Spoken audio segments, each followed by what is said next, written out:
Қыз баланың өсімталдық денсаулығы. Қызғалдақтай құлпырған қыз ғұмыр, бақытты бал дәурен, балғын шақ. Адам өмірінің көктемі, алғашқы махаббат. Үлбіреген гүл сезім, әрине барлығы қызық, барлығын көргін келеді. Қатар құрбыларыңның алды болғын келеді. Айналадағының барлығының тек саған ғана көңіл аударғанын қалайсың. Ертерек бой жетуге асығасың. Бірақ өмірдің өз заңдылықтары бар. Оны сақтамасаң, ертең опық жегізеді. Қыз ғұмыр әрі нәзік, әрі қысқа. Бұл қыз болып қалыптасқаннан бастап, үйленіп, әйел аталғанға дейінгі уақыт. Бірақ осы уақыттағы сіздің тәртібіңіз, психологияңыз, өмір сүру салтыңыз келесі әйел болып, сәби сүйіп, бала тәрбиелейтін ұзақ ғұмырыңыздың фундаменті болмақ. Қыз баланың қымбаты мен қимасы, ұяты мен ибасы дейді қазақ мақалы. Кейде қыз балалар жігітінің сүйіспеншілігін жоғалтып алмау үшін барлығына баруға дайын болады. Сүйген қызынан болашақ денсаулығына зиян келтіретін әрекеттер талап ету – ол махаббат емес. Шын махаббат бірін-бірі сыйлаудан, құрметтеуден, аялаудан, бір-біріне деген сенімділіктен тұрады.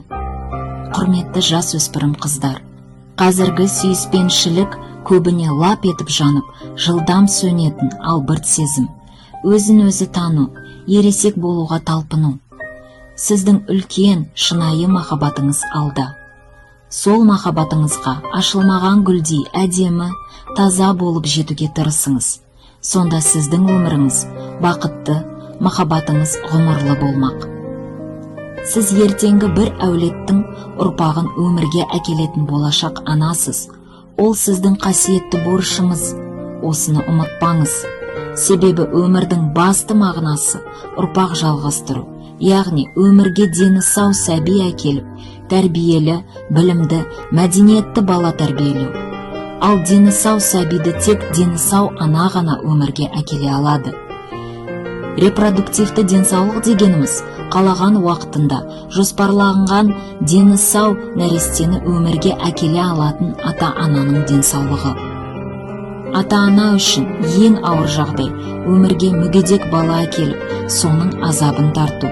Өйткені ол сіздің өміріңіздің жемісі, артыңызда қалар ізіңіз, ертеңгі үміт күтер болашағыңыз.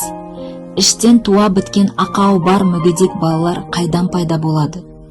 Ерте жүктілік ағзасы бала көтеруге дайын емес жасөспірім қыз балалардан. Ерте жыныстық өмір, серігін жиі ауыстыру, ағзаға қайта қалпына келмейтін зиянын тигізеді. Жыныстық жолмен жұғатын аурулар ер азаматтың да, әйелдің де бедеулігіне немесе туылатын балалардың мүгедектігіне алып келеді. Жыныстық жолмен жұғатын аурулардың ең көп пайызы жастар мен жасөспірімдердің үлесінде. Себебі серігіңіздің сау немесе ауру екенін сіз еш уақытта да білмейсіз.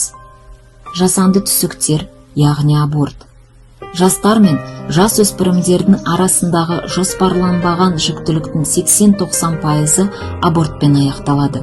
Себебі оқуы, ата-анасынан қорқу, қоршаған ортадағы жағдайы абортқа баруға мәжбүр етеді. Аборт ең алдымен әйел адамның бедеулігіне алып келеді. Ал әйел үшін өмір бойы бала көтере алмау, нәресте сүю бақытынан айырылу ең үлкен бақытсыздық. Бақытты әйел қасында сүйікті жары бар, алдында дені сау ұрпағы бар әйел. Күніне миллиондаған бала өмірге келеді. Бірақ өміріңіздің жалғасы өз ұрпағыңыздың сіз ғана өмірге әкеле аласыз. Сондықтан да табиғаттың ең үлкен сыйлығы репродуктивті денсаулығыңызды, болашақ бақытыңыздың баспалдағын қиратып алмай, ерте жастан сақтаңыз. Ол тек сіздің қолыңызда.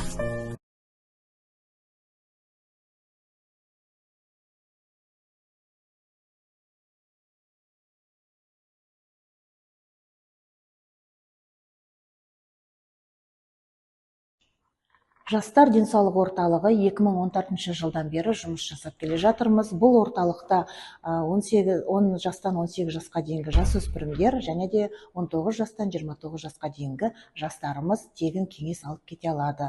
Біздің орталық таңертеңгі сағат 9-дан кешкі 5:30-ға дейін жұмыс жүргіземіз. Бұл орталықта сіздер үшін мамандар тегін кеңес береді. Ол мамандарымыз бізде ер балалар үшін уролог-андролог дәрігері, қыз балалар үшін гинеколог дәрігері, психолог, дерматовенеролог, терапевт және де педиатр дәрігерлеріміз сіздер үшін кеңес беруге дайын отыр. Және де бізге анонимді түрде келсеңіздер болады. Бұл жерде сіздер үшін құжат сұрамайды, иін сұрамайды. Қандай есіммен келдіңіз, сол есім бойынша сіздерге мазалаған сұрақтарыңызға нақты жауап алып кете аласыздар.